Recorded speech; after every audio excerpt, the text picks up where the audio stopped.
ऊसाची रोपं तयार कशी करायची याच्याबद्दल माहिती घेणार आहोत. इकॉनॉमिक्स वगैरे आपण पाहणार आहोत थोडे. तर सुरुवातीला मी सांगेल की महाराष्ट्रात आपल्या दरवर्षी 2-3 वर्षानंतर पाण्याची टंचाई असते आणि अशा वेळी पाण्याची बचत करणं फार महत्वाचं असतं. आणि ऊस पीक आपल्याला माहिती आहे की 12 महिने शेतात असल्यामुळे मोठ्या प्रमाणावर पाण्याची गरज असते. आणि पर्टिक्युलरली उन्हाळ्याचे जे दिवस असतात की मार्च, एप्रिल, मे मधून पाण्याची त्या ठिकाणी टंचाई भासत असते. आणि जर आपल्याला ऊसासाठी पाण्याची बचत करायची असेल तर प्लॅस्टिक ट्रे मधील ऊस रोपे लागवड आणि ठिबक सिंचनाचा वापर जर आपण केला तर उत्पादनात सुद्धा वाढ होणार आणि पाण्याची बचत होते. म्हणजे उत्पादनात मध्ये जवळजवळ 10 ते 15% वाढ होऊन पाण्यामध्ये जर 30-40-50% आपल्याला बचत करता येते. तर त्या दृष्टीने जे हे तंत्रज्ञान आहे की ऊस रोपवाटिका, तर याचं भविष्यात इथून पुढं आता आपण पाहतो की बऱ्याच ठिकाणी रोपवाटिका खाजगी तयार झालेले आहे. आणि त्याच्यावरची आता आपण याचं रोपवाटिकेचं जर आपण पुढच्या याच्यामध्ये भविष्यामध्ये काय महत्व आहे पुढच्या येणाऱ्या काळामध्ये, तर आपल्याला माहिती की महाराष्ट्रात जवळपास 8 ते 10 लाख हेक्टर हे ऊसाखाली असतात. आणि त्यापैकी साधारण 3 ते 4 लाख हेक्टर हे खोडव्याखाली असतात. आणि राहिलेले 5 ते 6 लाख हेक्टरवर आपण नवीन ऊसाची दरवर्षी लागवड करत असतो. आणि या लागवडीसाठी आपण जर रोपाचा थोडाफार जरी उपयोग केला तरी आपण निश्चितच ऊस उत्पादन आपण या महाराष्ट्राची जी आता उत्पादकता 80 ते 85 टनामध्येच रेंगाळते हेक्टरी, तर त्याच्यामध्ये वाढ करण्यासाठी निश्चितच वाव आहे. आणि 1 हेक्टरवर आपण जर ऊसाची आपल्याला लागण करायची म्हटली तर साधारण 12 ते 13 हजार ऊस रोपांची गरज असते. आणि महाराष्ट्रात दरवर्षी लागण होणाऱ्या 5-6 लाख हेक्टर पैकी फक्त 10% क्षेत्रावर जर आपण रोपाची लागवड करायची म्हटलं तर साधारण 50 ते 60 हजार हेक्टरवर ऊस रोपांची लागवड केली तरी सर्वसाधारणपणे 60 ते 70 कोटी रोपांची आवश्यकता भासणार आहे. म्हणजे एवढा या नर्सरीला स्कोप आहे यापुढे. तर या दृष्टीने आपण त्याचे फायदे काय, तर ऊस रोपण्या लागण का करायची, तर त्या दृष्टीने सांगितले की टिपऱ्याची लागवड पद्धतीत शेतकरी बेण्याची जी प्रक्रिया मी सांगितले की बेणे प्रक्रिया ही महत्वाची असते रोगकिडीच्या दृष्टीने, परंतु ते शेतकरी तितकंस लक्ष देत नाही. परंतु ऊस रोपे लागण्याच्या वेळी बेण्यास आपण बेणे प्रक्रिया करतो, 22-3 असेल, अशोकबॅक्टर असेल, PSB असेल. आणि ही प्रक्रिया केलेली रोपं आपण जर लावली तर निश्चितच उत्पादनामध्ये आपल्याला त्या ठिकाणी वाढ मिळते. आणि 1 ते 1.5 महिन्याची रोपे शेताबाहेर ट्रे मध्ये आपण वाढत असल्यामुळे या काळात जमिनीस विश्रांती मिळते. आणि या काळात हिरवळीच्या एखाद्या आपण 1-1.5 महिन्याचं पीक सुद्धा त्या ठिकाणी घेऊ शकतो. किंवा रोप लागणीमुळे नेहमीच्या पद्धतीत 30 ते 40 दिवसापर्यंत ऊस पीक जोपासण्यासाठी जे पाणी लागतं किंवा तण नियंत्रण म्हणा, खुरपण्या लागतात, तर यावरील जो खर्च होत असतो की मजुराच्या टंचाई, तर हा खर्चात सुद्धा आपण थोडी बचत करू शकतो. आता काही वेळेला काय होतं अडसालीमध्ये किंवा पाऊस असतो, वापसा नसतो किंवा दुसरं पीक शेतामध्ये उभं असतं, तर त्यावेळी आपल्याला लागणीची वेळ साधण्यासाठी जर आपण रोपं 30-40 दिवसाची वापरली तर 1 ते 1.5 महिना आपण लवकर त्या ठिकाणी ते पीक घेऊ शकतो. तसंच दुसरं असं आहे की ऊस रोपे लागवडीत आपण ठराविक अंतर 2 फुटावर आणि 4 पाय किंवा 5 फुटाची सरी काढून लागवड करत असतो. त्यामुळे होतं काय, सर्व रोपांना सूर्यप्रकाश, अन्नद्रव्य, पाणी आणि वाढीचे इतर जे घटक आहेत ते योग्य आणि सारख्या प्रमाणात मिळाल्यामुळे ऊसांची एकसारखी वाढ होऊन फुटव्यांची मर कमी होते आणि उत्पादनात निश्चितच 10 ते 15% आपल्याला त्या ठिकाणी वाढ होते. तिसरं पुढचं महत्वाचं कारण की क्षारपड जमिनीत ऊसाची उगवण फारच कमी होत असते किंवा उगवलेल्या रोपाचा जोम कमी असतो. मग अशा वेळी जर आपण रोपं लागण या चोपण जमिनीमध्ये केली आपण तर त्या रोपांच्या वाढीचा जोम चांगला राहून आपल्याला चोपण जमिनीतही चांगल्या प्रकारे ऊसाचं उत्पादन घेता येईल. नंतर एक खोडव्यामध्ये नांगे भरण्यासाठी रोपांचा उपयोग करता येतो. पुन्हा दुसरं असे की ज्यावेळी एखादी नवीन जात आपण तयार करत असतो तर त्यावेळी काय होतं, ऊस पायदासकार यांच्याकडे लिमिटेड म्हणजे अतिशय कमी प्रमाणात बेणं असतं. आणि असं बेणं हे मोठ्या प्रमाणात वाढवण्यासाठी आपल्याला जर आपण रोपामार्फत जर लागवड केली तर निश्चितच जे नेहमीच आपल्याला एकाच 20 प्रमाणे एकाच 100 प्रमाण वाढून आपण नवीन व्हरायटी किंवा नवीन ऊसाचं वाण हे लवकर आपण जास्त शेतकऱ्यापर्यंत पोहोचू शकतो. आणि रोपापासून ऊस लागवड करून 2 ओळीतील अंतर जास्त ठेवल्यास आपल्याला आपण पाहतो की 5-6 फुटापर्यंत आता आपण ऊसाची लागवड करू शकतो रोपामुळे. आणि त्यामुळे होतं काय, आपल्याला आंतरमशागत करण्यासाठी अवजार यांत्रिक पद्धतीने आपण त्या अंतर्मशागत करू शकतो. हा एक त्या रोपे लागवडीचा फायदा आहे. आणि 2 ओळीमध्ये दुसरं असं आहे की आंतरपिके आपण सुद्धा त्या ठिकाणी घेऊ शकतो. आता रोप तयार करण्यासाठी आपण नर्सरीचं जर पाहिलं तर रोपवाटिकेसाठी जागा निवडताना शक्यतो रस्त्याच्या कडेची जागा असावी, त्या ठिकाणी वाळवी किंवा पाणी साठवून राहणारी जागा नसावी. नंतर पाण्याची सोय महत्वाची आहे. ऊन वारा संरक्षण करण्यासाठी शेडनेट म्हणा किंवा त्या ठिकाणी गृहसाधारण शेडनेट गृहसाधारण रोपाच्या प्रमाणानुसार तयार करणं गरजेचं आहे. साधारण आपण पाहिलं तर एकार जर आपण शेडनेट असेल तर त्या ठिकाणी 2 बाय 1.5 फुटाचे 42 कपाचे प्लॅस्टिक ट्रे वापरले तर 45 दिवसात 10,000 रोपा आपण एका गुंठ्यामध्ये तयार करू शकतो.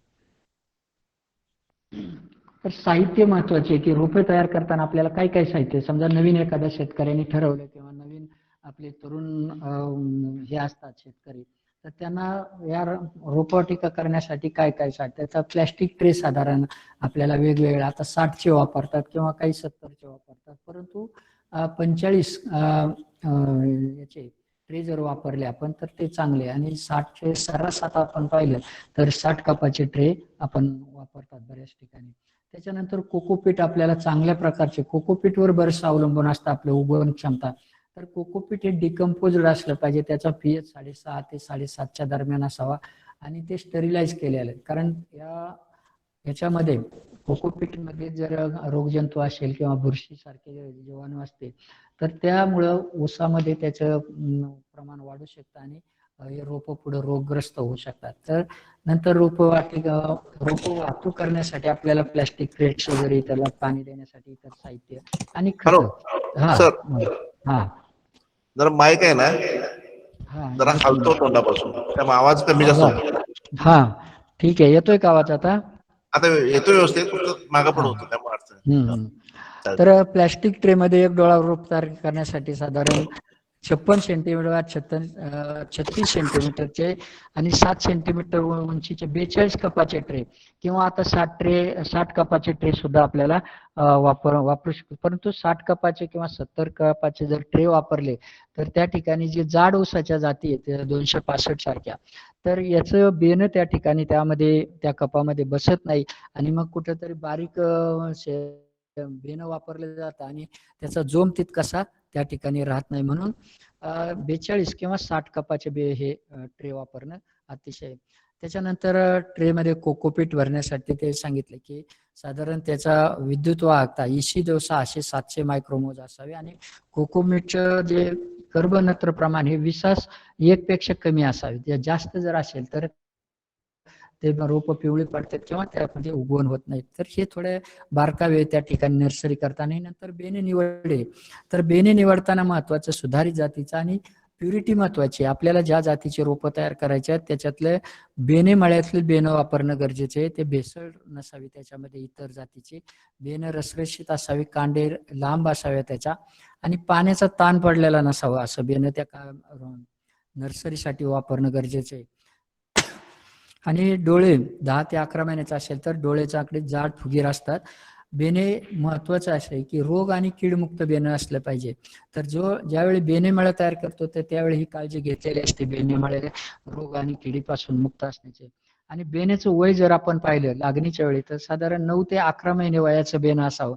आणि अशा ऊसामध्ये साधारण ग्लुकोज आणि विद्राव्य नत्र जे आहे तर ग्लुकोजचं प्रमाण हे 1.40% आणि विद्राव्य नत्र आहे तो 51% असतात. आणि पाण्याचं प्रमाण जे आहे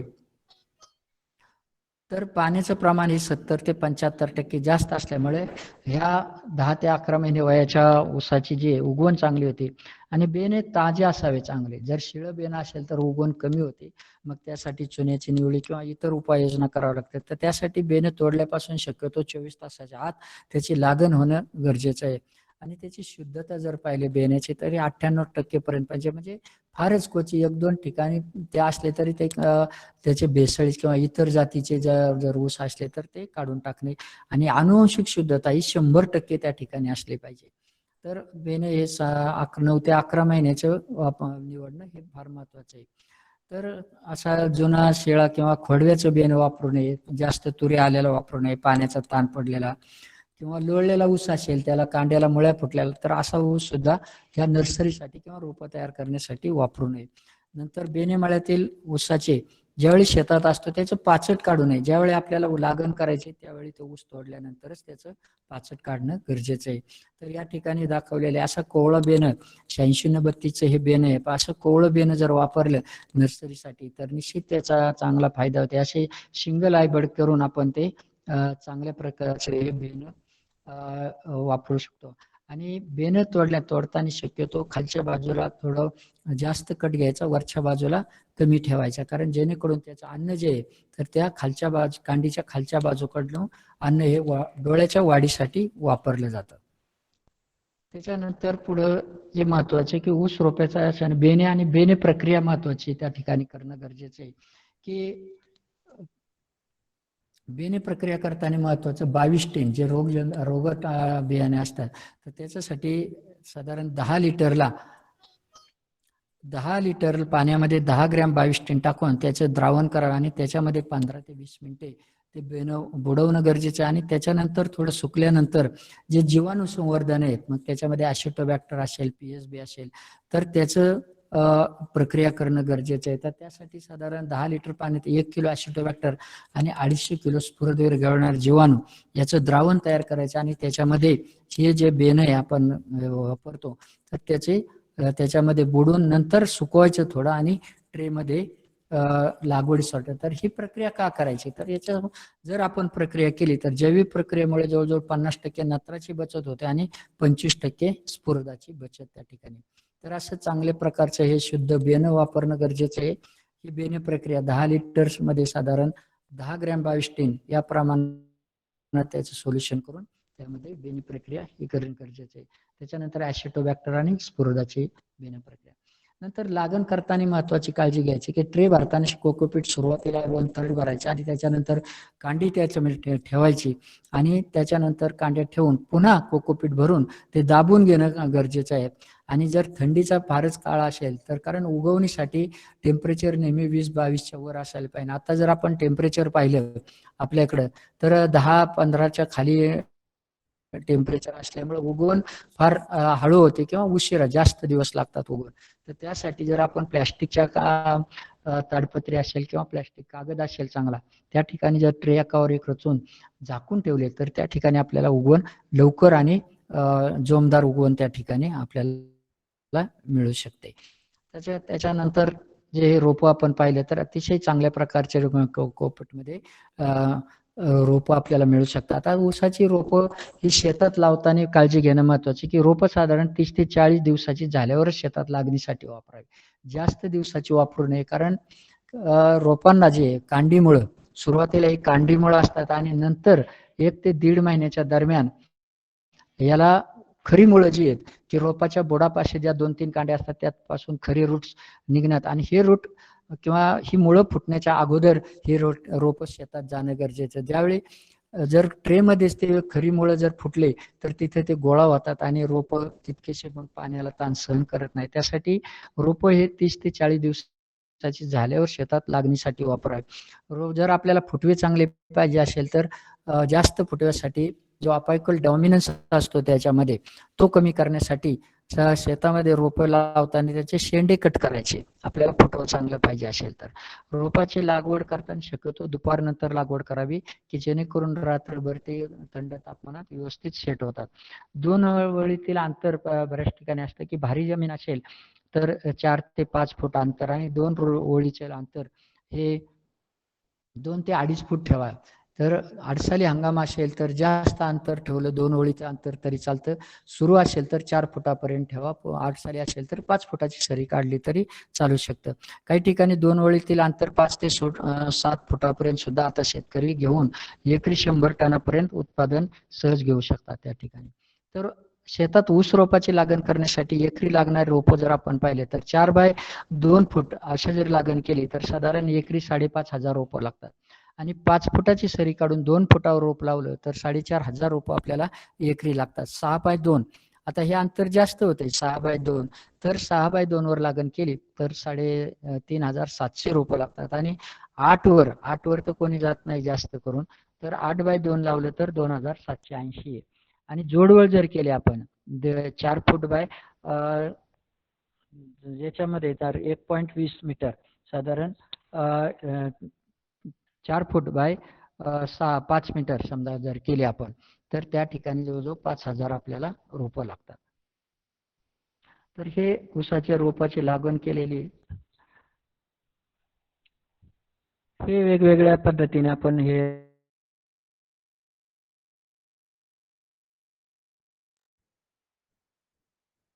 अतिशय चांगले फुटवे रोपाने ऊस अतिशय जाड, जेवढं त्याला स्पेसिंग मिळेल त्याप्रमाणे त्या ऊसाची वाढ होत असते. इथे जवळजवळ पाहिलं आपण तर 10, 15, 20 पर्यंत ऊस, एका ऊसाची संख्या एका एका रोपाला, जेवढं स्पेसिंग आणि त्याला सूर्यप्रकाश मिळेल तेवढ्या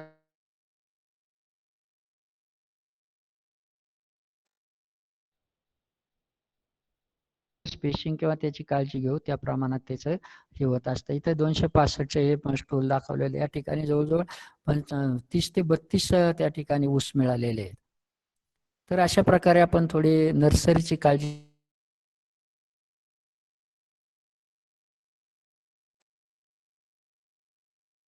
लावले तर आपल्याला मी सांगितलं की 1-1.5 महिन्याचा वाचतो.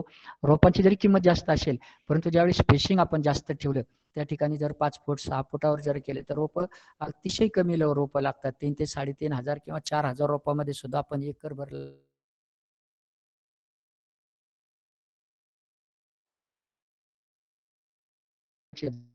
जाडी वाढते त्या ठिकाणी. आणि हा जरी रोपाचा सुरुवातीला खर्च होत असला तरी तो वाढलेल्या हा हा बोला. आवाज कट होतोय का? इथे रेंजचा थोडा प्रॉब्लेम येतोय. हा हा, आता येतोय का? रेंज इथं ऑफिसमध्ये थोडा रेंज कमी जास्त होते इथं. आता येतोय का? आवाज येतोय का? हा. तर इकॉनॉमिक्सच्या महत्वाचं जर रोपं जरी थोडं रोपं लावताना कॉस्ट आपल्याला थोडी जास्त येत असली, याच्यावर दुसरा उपाय मी असं सांगेन की समजा तुम्हाला रोपं विकत घेणं महाग पडत असेल तर सरळ चांगल्या बेनेमाळ्यातील ऊस संशोधन पाडेगाव या ठिकाणाहून तुम्ही एक सुरुवातीला 10 ऊस न्या, चांगल्या प्रकारचे न्या. 10 ऊसाला तुम्हाला समजा पुढच्या वर्षी 1 एकर ऊस करायचा आहे, तर तुम्ही या वर्षी एक 10 महिन्या अगोदर 10 ऊस नेले तर एका ऊसाला 20 कांड्या जरी धरल्या तरी 200 डोळे तुमच्या तिथे होऊ शकतात. आणि 200 डोळ्यांमध्ये जर तुम्ही 1 गुंठ्यात 200 डोळे एक अंतर 2 फूट अंतर ठेवून लावलं तर 1 गुंठा क्षेत्र तुमचं निश्चित लागवण होईल त्या ठिकाणी. जरी उगवून 150 डोळे उगवले 200 पैकी, तरी तुम्हाला 150 डोळे जर उगवले एका गुंठ्यामध्ये आणि एका ऊसाला 5 ते 7 ऊस जरी आले 150 तरी 10 ऊस आले तर 1,500 ऊस होतात पुढच्या वर्षी. मी म्हणतो 1,000 जरी आले, 10 ऊस जरी आले एका रोपाला, तर 1,000 रोपामध्ये तुम्ही पुन्हा तुम्हाला 1,000 गुणिले 20 केले तर 20,000 डोळे तुम्हाला तयार होतात. आणि आपल्याला एकरी फक्त 5 ते 5,500 डोळे लागतात. तर तुम्ही एका 10 ऊस जरी नेले तर त्याच्यापासून 2 एकर पुढच्या वर्षी तुम्ही लागवड करू शकता. म्हणजे जास्त खर्च करण्याची गरज नाही. आणि ज्यावेळी ऊस रोपं तुम्हाला लागवड करायची असतील त्यावेळी एक डोळा करून तुम्ही गादी वाफ्यावर त्याची एक डोळा कांडी करायची, त्याच्यावर सुरुवातीला युरियाच्या गोण्या टाकून, जे जमदग्नी सरांनी सांगितलेले की ती नर्सरी तुम्ही स्वतः गादी वाफ्यावर तुम्ही करू शकता 1 महिना. आणि तिथल्या तिथे शेतात जर वापरले तर कमी खर्चात, अतिशय कमी खर्चात चांगल्या प्रकारचे आपण त्या ठिकाणी रोपं तयार करू शकतो. हे रोपवाटिकेच्या बाबतीत झालेले. आता आपण दुसरं लेक्चर पाहणार आहोत. याच्यात थोडं सर प्रश्न उत्तर नंतर घ्यायचे का याचे? Hello hello sir, hello.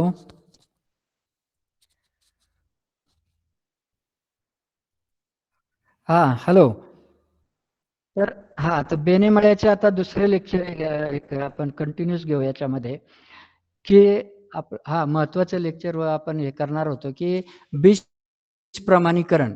महत्वाचं जे की स्टँडर्ड सरांनी सांगितले होते की बीज ऊसाच्या बाबतीत त्रिस्तरीय ऊस बेनेमाळा आणि प्रक्षेत्र तपासणी, त्याच्यासाठी काय मानके स्टँडर्ड काय असतात याचे डिटेल भरपूर मोठे लेक्चर होईल. पण मी एक थोडक्यात आता सांगणार आहे की आपण जर पाहिलं की ऊसामध्ये त्रिस्तरीय बीजोत्पादन कार्यक्रम म्हणजे काय. तर आवाज येतोय का माझा?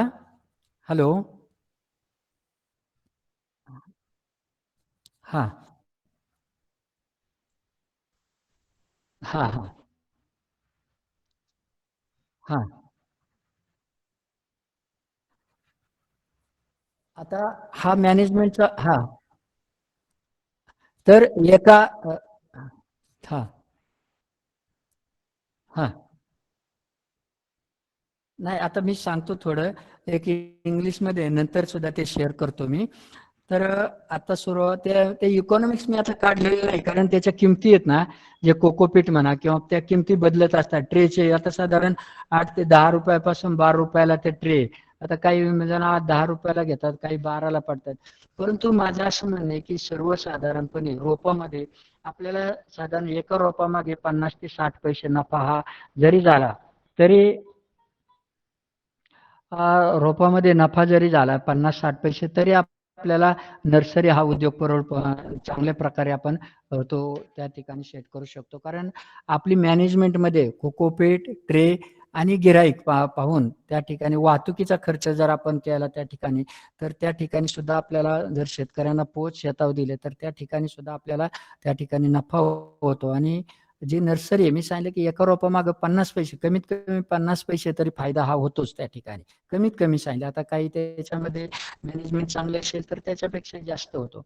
आणि रोप साधारण आता आपलं पाडेगावचं जे ब्रीडर सीडचं रोप आहे, आपण 3 रुपये किंमत ठेवलेली आहे, कारण दिवसेंदिवस किमती वाढत आहेत. परंतु 2 रुपये आता खाजगी नर्सरीमध्ये 2 रुपयाला विकतात. परंतु ते बेन घेताना काय करतात, ऊस हा कारखान्या किंवा शेतकऱ्याचा घेतात आणि डोळे काढून बाकीचा पोर्शन हा वाढ विकतात किंवा हे असं. परंतु ज्यावेळी आम्ही बेने मळ्यातून बेन आपण जर कॉस्ट केली तर ते 2 ते अडीच सव्वा 2 रुपयापर्यंत आपल्याला तो खर्च येतो. 42 ट्रे किंवा 60 ट्रेचा जर वापरला. आणि मग त्या ठिकाणी आपल्याला 50 पैसे जरी रोपामागं मिळाले तरी 2-2.5 पावणे 3 रुपयाला आपण रोप विकलं तरी आपल्याला 50 पैसे त्या ठिकाणी राहू शकतात. हे झालं रोपांच्या बाबतीत. आता मी सांगेन की वेगवेगळ्या स्टेजेस जे आहेत की रोपाच्या बीजोत्पादन, तर ऊसाची नवीन जात तयार होऊन प्रसारित झाल्यानंतर ते मूळ जातीचे जे ऊस पैदासकाराकडे जे बेन असतं त्याला मूल गुणी किंवा न्यूक्लियस सीड म्हणतात. हे फक्त पैदासकाराकडेच ते वाढवलेले असते, कारण त्याच्यामध्ये 100% प्युरिटी त्या ठिकाणी मेंटेन केलेली असते.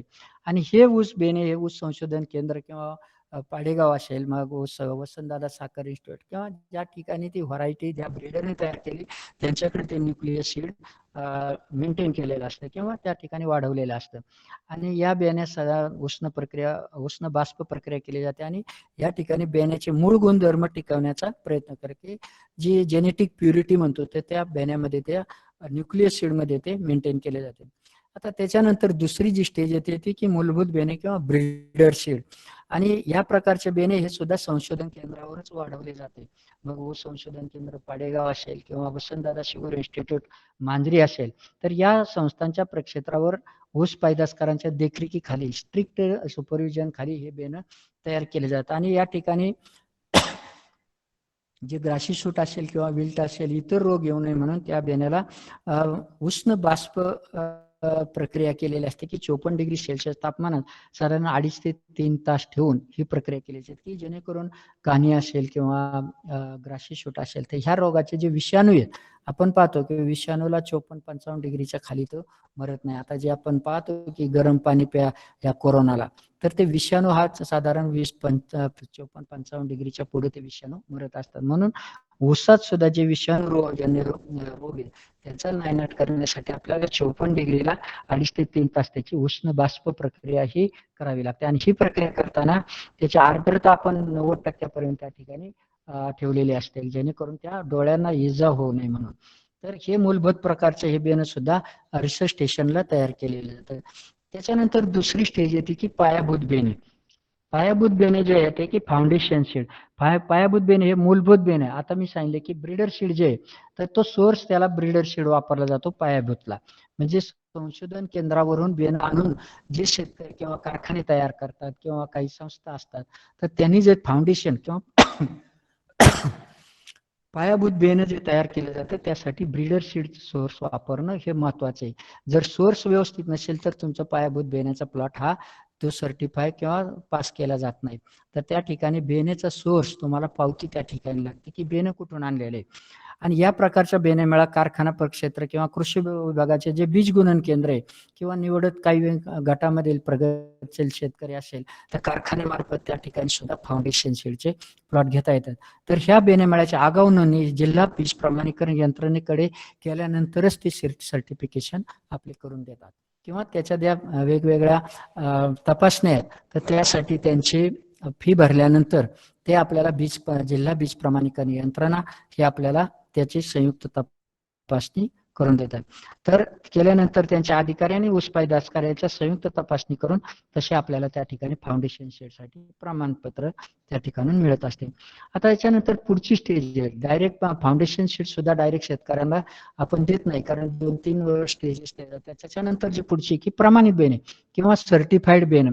तर या प्रकारचा बेनामाळा हा कारखाना प्रक्षेत्र किंवा जे प्रोग्रेसिव्ह फार्मर्स असतील त्या गटामध्ये असतील तर त्यांच्या शेतावर सक्त त्याच्या सुपरविजन खाली तो तयार केला.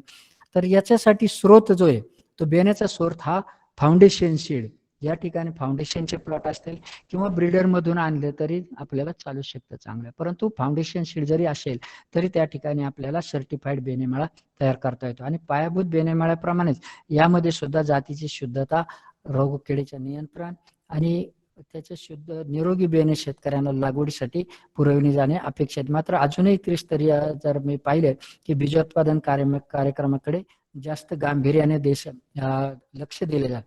तर आता ह्या बेण्याच्या तपासणी बीज प्रमाणीकरण यंत्रणेकडे हे केल्यानंतर ते काय करतात की ज्यावेळी आपण रजिस्टर करतो की आमचा फाउंडेशन शेड प्लॉट घ्यायचा किंवा रजिस्टरचा सर्टिफाईडचा प्लॉट घ्यायचा, तर त्यावेळी मग काय होतं, ऊसाच्या त्यांच्याकडे ते तपासण्याची नोंद होती, त्याची लागण तारीख असेल किंवा हे सगळं सर्टिफिकेशनचं असतं, त्यांच्याकडे नोंद द्यावं लागते, आपली कोणते व्हरायटी आहे, लागण प्लॉट नंबर, सगळी माहिती त्या ठिकाणी द्यावी लागते. आणि मग त्यांच्या अधिकारी येऊन साधारण ऊसामध्ये जवळजवळ कमीत कमी 3 प्रक्षेत्र ह्या तपासणी आवश्यक आहे. पहिली तपासणी केव्हा केली जाते की ही तपासणी लागवड झाल्यापासून 45 ते 60 दिवसांनी केली जाते. यामध्ये मुख्यतः तुमचं विलगीकरण की जे 5 मीटरचं अंतर आहे दुसऱ्या जातीपासून ठेवलंय का नाही, नंतर दुसऱ्या जातीचे बेट त्या ठिकाणी उगवलेत का, रोग आणि किडीचे बेट आहेत का, याची पाहणी केली जाते. आणि ते जर व्यवस्थित स्टँडर्ड प्रमाण असेल तर मग पुढच्या तपासणीसाठी ते लोक येतात. दुसरी तपासणी ही जवळपास लागवडीपासून 120 साधारण 4 ते 4.25 महिन्यांनी केली जाते. आणि यामध्ये सुद्धा वर दिल्याप्रमाणे त्या ठिकाणी कीड रोग आहे का, खतं व्यवस्थित दिलेले आहेत का, बेणेमाळ्याचे खतं दिलेत का, पाणी व्यवस्थित दिलेलं आहे का, ताण बसलेलं आहे का नाही, तर ह्या सर्व गोष्टीचे निरीक्षण केल्यानंतर ह्या दुसऱ्या तपासणीत पाहिले जाते. आणि तिसरी तपासणी ही ऊस बेणेमाळा तोडणीपूर्वी किमान 15 दिवस अगोदर घेतली जाते. तर यामध्ये मुख्य बेणेमाळ्याचं वय, नंतर दूषित रोगट बेट आहेत का, कीड आहे का, याची बारकाईने तपासणी केली जाते. आणि त्या सगळ्या स्टँडर्ड मध्ये जर तो बेणेमाळा उतरला तरच तुम्हाला ते सर्टिफाय केले जातं आणि ते सर्टिफिकेट मिळतं. आता स्टँडर्ड काय त्याच्यासाठी तपासणी करताना महत्वाचं आहे की आता मी फक्त रोगाचे दिले की विलगीकरण अंतर, बाहेरून फिरण्यासाठी त्याला प्लॉटच्या कडेने जागा असणे गरजेचे, पुन्हा मध्ये सुद्धा एखाद्या ठिकाणी एक ओळ सोडून तपासणी करण्यासाठी एक पूर्ण पाट मोठा ठेवणं गरजेचं आहे की जेणेकरून आत फिरता आले पाहिजे बेणेमाळा पाहणी करण्यासाठी. आणि बाहेरच्या बाजूने जवळजवळ पायाभूत आणि प्रमाणित जरी दोन्ही प्रकारच्या बेणे प्लॉटसाठी 5 मीटरचं अंतर राखणं गरजेचं आहे. नंतर इतर जातीची झाडे, मग तुमचे कपाशी असेल, इतर कुठल्याही पिकाचं त्या ठिकाणी झाडं नसावी. आणि इतर जातीचे समजा तुम्हाला 86-32 बेणे प्लॉट करायचे आणि त्याच्यात जर 740 किंवा तुमचं 10,001 असेल, 90-57 असेल किंवा इतर जातीचे बेटा असेल तर त्या ठिकाणी इतर जातीची झाडे काहीच पहिल्या आणि दुसऱ्या तपासणीची अवस्था आहे ती की पहिली, दुसरी आणि तिसरी, तर तिन्ही तपासणीच्या वेळी एकही इतर जातीचं बेट त्या ठिकाणी म्हणजे 100% प्युरिटी त्या ठिकाणी 86-32 असेल तर 86-32च बेणं त्या ठिकाणी असणं गरजेचं आहे. इतर जातीची भेसळ असेल तर ते प्लॉट नापास होऊ शकतो. नंतर रोगग्रस्त झाडं जी आहेत की इतर, मग त्याच्यामध्ये तुमची लालकूज असेल, कानी असेल, तर लालकूज किंवा रेड रॉट याच काहीच नकोय पहिल्या तपासणीच्या वेळी, दुसऱ्या आणि तिसऱ्या, तर त्या तिन्ही तपासणीच्या वेळी एक सुद्धा ते बेट आढळता कामा नये. कारण एक बेट जरी गेलं तरी तो रोग हा पुढे पसरत असतो. म्हणून जे बेणेमाळ आहे त्या ठिकाणी हे स्टँडर्ड, त्या ठिकाणी जर तुमचं बेणे प्लॉट हा व्यवस्थित ते स्टँडर्ड मेंटेन करत असेल तरच आपल्याला तो सर्टिफाय होतो. त्याच्यानंतर कानी किंवा जो चाबूक कानी म्हणतो आपण स्मट, तर ते पहिल्या तपासणीच्या वेळी समजा एखादं बेटा असेल तर काय हरकत नाही, 100त एखादं किंवा 1000त एखादं पायाभूतसाठी. पण प्रमाणितला समजा 1% 0.1% म्हणजे साधारण 1000त एखादा असेल तर ठीक आहे, परंतु जे पायाभूत जो आहे तर त्या ठिकाणी हजारात एखादे 2 कुठेतरी असेल तर तो होऊ शकतो. पण शक्यतो रोगट बेटे ही काढलेली बरे. त्या ठिकाणी कोणताही रोगट बेट असता कामा नये. परंतु तिसऱ्या याच्या वेळी मात्र रोगिंग केलेलं पाहिजे. सुरुवातीला जरी असले तर ते नंतर काढून टाकले तरी चालते. परंतु फायनल तुमचे जे तोडणीच्या अगोदरची तिसरी तपासणी होती त्यावेळी एकही रोगग्रस्त बेट त्या ठिकाणी असता कामा नये. तर या बाबतीत तिसरी नंतर महत्वाचा रोग हा ऊसामध्ये गवताळ वाढ आहे. तर गवताळ वाढाची दुसरी जी तपासणी असते 120 दिवसाला तर त्यावेळी साधारण 0.05% एवढं असले तरी समजा दिसून येतातच थोडेफार. परंतु ते रोगिंग करणं महत्वाचं आहे. परंतु तिसऱ्या याच्या वेळी बेन ज्यावेळी आपण 15 दिवस तुटण्याच्या अगोदर तपासणी असते त्यावेळी रोगग्रस्त ही एक सुद्धा बेट असता कामा नये त्या ठिकाणी. जर त्या ठिकाणी रोगग्रस्त बेट आढळली तर तो प्लॉट नापास केला जातो. किंवा मर रोग असेल मरचं सुद्धा मरचं तर फार एक सुद्धा नकोय 0.01% म्हटलेले की हजारात एखादं बेट 100 जाऊ द्या पण हजारात एखादं ते सुद्धा नकोय त्या ठिकाणी. तर अशा दृष्टीने रोगाचे हे त्या ठिकाणी काळजीपूर्वक हे केलं तर याशिवाय बेनेमाळ्याचे डोसे आता बेनेमाळ्याचं खताचे डोसेस असेल पाण्याचं असेल पाणी दिलेलं असावं त्या ठिकाणी ताण पडलेला नसावं आणि त्याची उगवण क्षमता असेल त्याची पाहणी करतात ते कीड रोग आहे कांडी कीड आहे का हे सर्व पाहणी करून ते प्लॉट त्याचे स्टँडर्ड्स ठरलेले आहेत आणि त्या स्टँडर्डला जर ते बीजोत्पादन प्लॉट उतरला तरच त्या ठिकाणी ते सर्टिफाय केलं जातं आणि मग तिथं संबंधित शेतकऱ्याला त्याचं सर्टिफिकेट मिळतं आणि ते तुम्ही दुसऱ्याला विकण्यास ते पायाभूत किंवा सर्टिफाईड बेन म्हणून विकण्यास काही हरकत नसते. तर हे थोडक्यात मी आपल्याला बेने प्लॉट सांगितलेले याचे स्टँडर्ड त्याच्या उगवण चाचण्या कशा घ्यायच्या साधारण त्याची उगवण 85% पेक्षा जास्त असणं गरजेचं आहे त्या बेनेमळ्याची. तर ह्या बाबी जर जी बीज प्रमाणीकरण यंत्रणा आहे याच्या स्टँडर्ड प्रमाणे असेल तर आपले प्लॉट हे आपण या ठिकाणी पास करून घेऊ शकतो. तर हे मी अतिशय थोडक्यात हे सांगितलेले आहे आपल्याला. तर आपले प्रश्न या बाबतीत काय असेल तर घ्यावं मला वाटतंय आणि याच्याशिवाय ते बीज प्रमाणीकरण यंत्रणेचा जो कायदा आहे ऊसासाठी सुद्धा तो लागू झालेला आहे आता.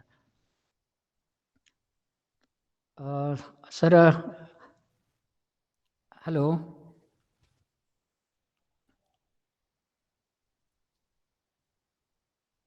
Hello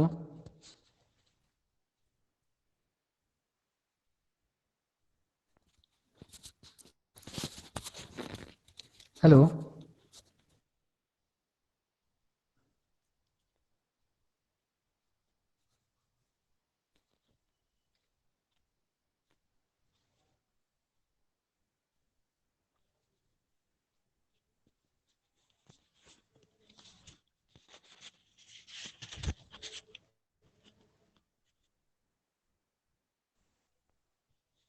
hello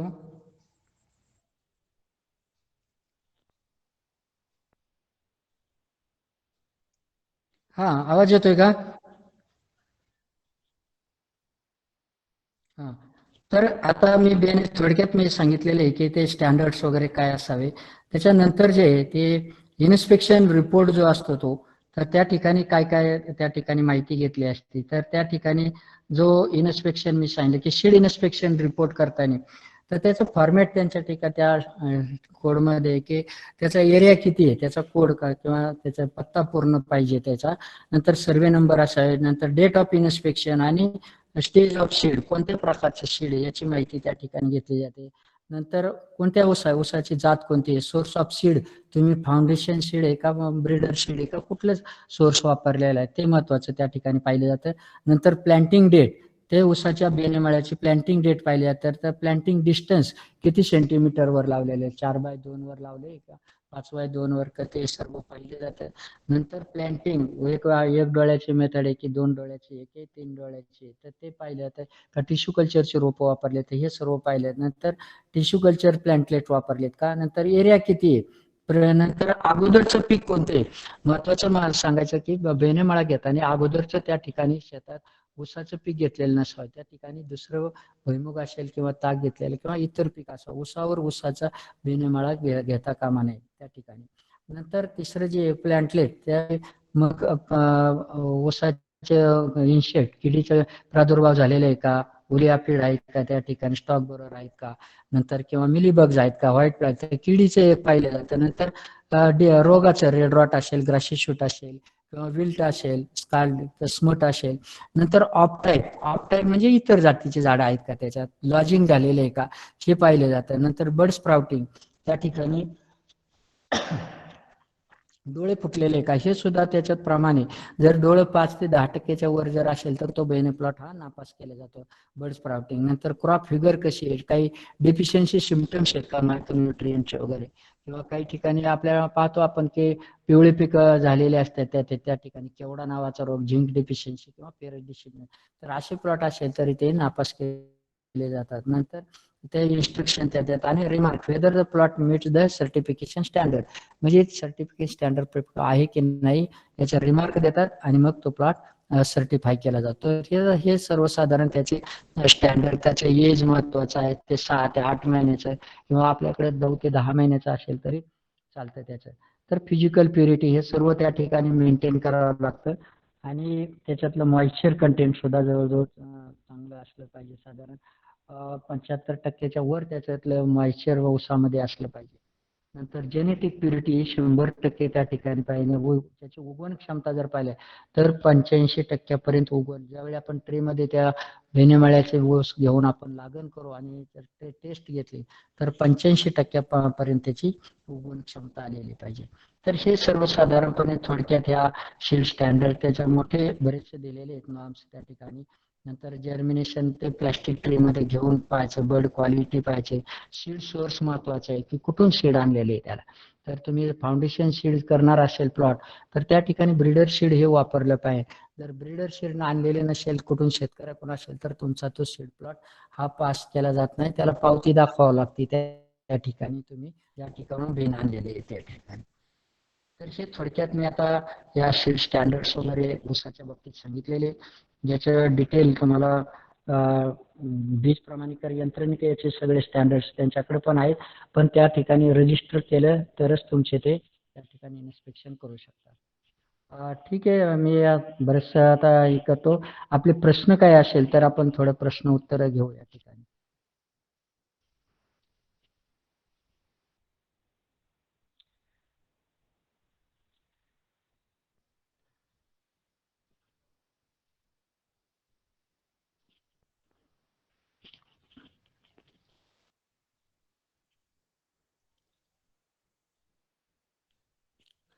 hello.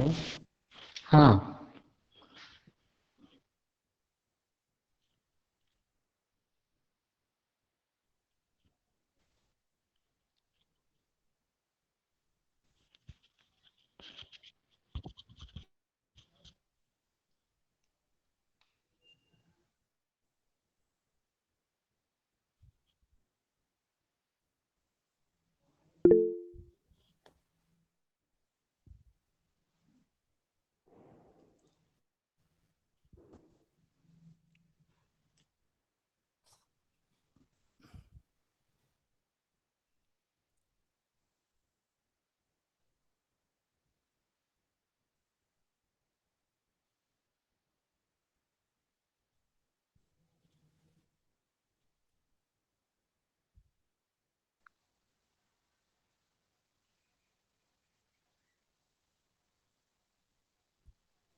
Hello. Hello.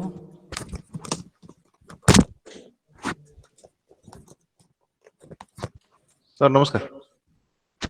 नमस्कार. नमस्कार. धन्यवाद. कुणाच्या काही शंका नाहीत का?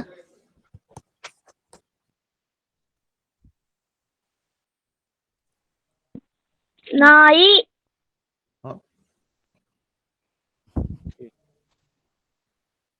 मित्र सर, आपलं मनपूर्वक आभार. आपल्या व्यस्त कार्यक्रमातून आपण बहुमोलाचा वेळ देऊन मार्गदर्शन केलं.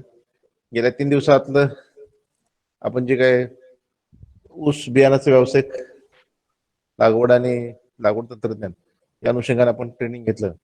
आजचा शेवटचा सत्राचा समारोप आपल्या मार्गदर्शनात होत आहे. तर त्याबद्दल आपल्या वतीने, सर्वांच्या वतीनं आणि रामितीच्या वतीनं मी आपलं मनपूर्वक आभार व्यक्त करतो.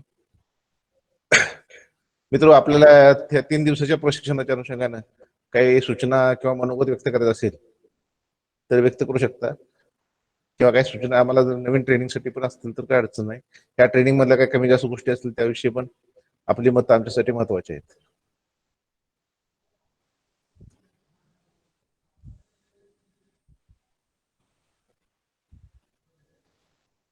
कोण सातारा, सांगली, कोल्हापूरमध्ये